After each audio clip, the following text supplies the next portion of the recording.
제가 오늘 여러분과 함께 나눌 말씀의 제목은 계시와 가시의 변주곡입니다.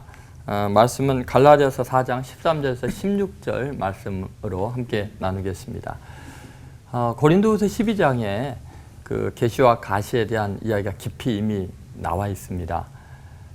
특별히 바울의 훌륭한 점은 하나님이 주신 계시와 자기를 철저히 분리했다는 것입니다. 하나님이 주신 것이지 자기가 개발한 게 아니죠. 더 놀라운 것은 가시와 자기를 또 분리했다는 것입니다. 자기의 실수와 죄이지만 하나님이 주셨다 이렇게 나오죠. 사탄의 사자를 내 몸에 주셨다 이렇게 나오는 거지 자기의 것이라고 고백하지 않습니다. 그래서 인간은 계시 때문에 교만하지 않고 가시 때문에 좌절하지 않을 수 있는 거죠. 그래서 우리가 이 계시와 가시를 잘 소화하는 것이 굉장히 중요한데요. 어떤 의미에서 이 가시의 의미, 계시의 의미는 우리가 생각하는 것보다 훨씬 깊이 우리의 삶에 융합되어 있고 그것이 역동적으로 서로 연주하는 것 같은 느낌을 우리가 갖게 됩니다. 첫 번째 우리가 생각할 건 이런 건데요. 가시가 계시가 되는 은혜가 있습니다. 오늘 갈라디아서 4장 13절에 이런 말씀이 있습니다. 내가 처음에 육체의 약함으로 말미암아 너희에게 복음을 전한 것을 너희가 아는 바라. 이 한 구절 한 구절이 다 굉장히 깊은 의미가 있는 것 같아요. 여기 보면 내가 처음에 육체의 약함으로 말미암아 너희에게 복음을 전했다 이렇게 나오거든요. 그럼 바울이 갈라디아 사람들, 이방인들이 복음을 어떻게 전했을까요? 자기의 약함을 통해서, 다시 말해 자기의 가시겠죠. 그걸 통해서 복음을 전했다는 거예요. 무슨 말을 했을까요? 내가 예전에 유대교에 있을 때 지나치게 열심을 해가지고 스데반같이 의로운 사람을 돌로 쳐 죽이고 너무나 내가 스스로 교만해가지고 이렇게 하나님의 대적자가 됐는데 예수님, 부활하신 주님이 나타나셔서 나 같은 죄인을 용서해 주시고 하나님의 사역자를 삼아 주셨다.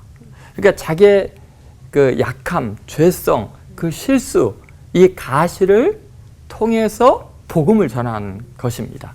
참 놀라운 이야기죠. 내 인생의 가장 큰 가시를 감추려고 하면은 그것이 무거운 짐이 되지만 드러낼 때는 이렇게 놀라운 하나님의 계시가 된다. 그 가시와 계시가 분리가 안 되죠. 그리고 이렇게 가시를 드러내며 복음을 전했을 때, 계시를 드러냈을 때 엄청난 사랑을 받습니다. 얼마나 큰 사랑을 받았는지 제가 읽어드릴게요. 14절을 보니까 너희를 시험하는 것인데 육체에 있을 때 이것을 너희가 업신여기지도 아니하며 버리지도 아니하고 오직 나를 하나님의 천사같이 또는 그리스도 예수와 같이 영접하였도다. 너희의 복이 지금 어디 있느냐? 내가 너희에게 증언하니 너희가 할 수만 있었더라면 너희의 눈이라도 빼어 나에게 주었으리라. 내 가시를 고백하면서 하나님의 계시를 드러낼 때는요. 하나님의 사자처럼 천사처럼 또 주 예수처럼 사람들이 나를 반기고 그리고 심지어 자기의 눈이라도 빼줄 만큼 사랑을 받게 되죠. 그러니까 가시가 계시화될 때 우리에게 일어나는 놀라운 삶의 질의 변화죠. 그런데 마지막으로 우리가 생각할 게 있어요. 반전이 있습니다. 그게 뭐냐면은 계시가 가시가 되는 아픔을 또 경험해야 됩니다. 참 이게 아이러니한데요. 16절에 보니까 이렇게 말해요. 그런즉 내가 너에게 참된 말을 함으로 원수가 되었느냐. 아니 조금 전에 하나님의 천사처럼 대한다면서요. 그리스도 예수처럼 대한다 그랬잖아요. 눈이라도 뺄 정도 좋아한다고 해놓고 내가 참된 말을 함으로 너희가 나를 원수로 대하느냐. 원수가 되었느냐 이렇게 이야기하거든요. 왜 그럴까요? 갈라디아에 율법주의자들이 들어오게 돼요. 우리가 은혜로 구원받은 거 감격하죠. 신앙생활 하다 보면 자기 열심히 있고 헌신하다 보면은 은혜가 빠지고 내 의가 드러나요.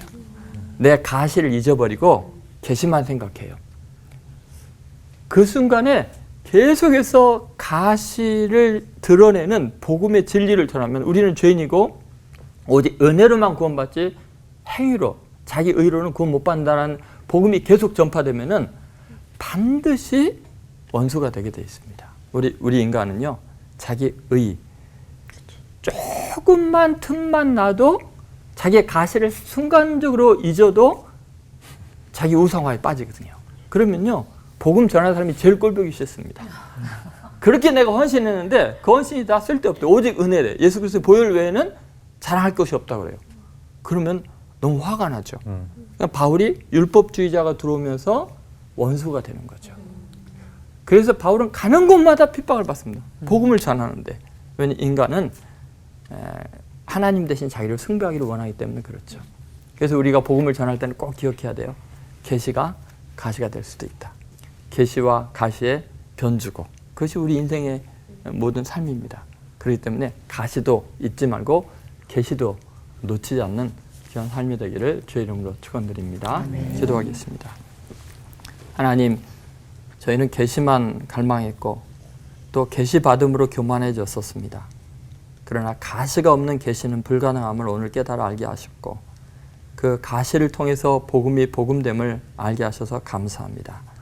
계시를 외치는 사람이 되지만 끝까지 자기의 가시를 자랑할 수 있는 그리스도 안에 능력 있는 사람들이 되게 하여 주옵소서. 예수님의 이름으로 기도드립니다. 아멘. 우리가 가시가 있는데도 교만할 때가 너무 많다라는 거. 계시가 있는데도 무력증이 한 번씩 오면요, 잠을 그렇게 자거든요. 사랑하셔서 재우시는가 본데 네. 왜 그렇게 무력해질까? 뭐가 문제일까? 오늘 말씀 들으면서 그래도 한번 질문 드려보고 싶습니다. 네.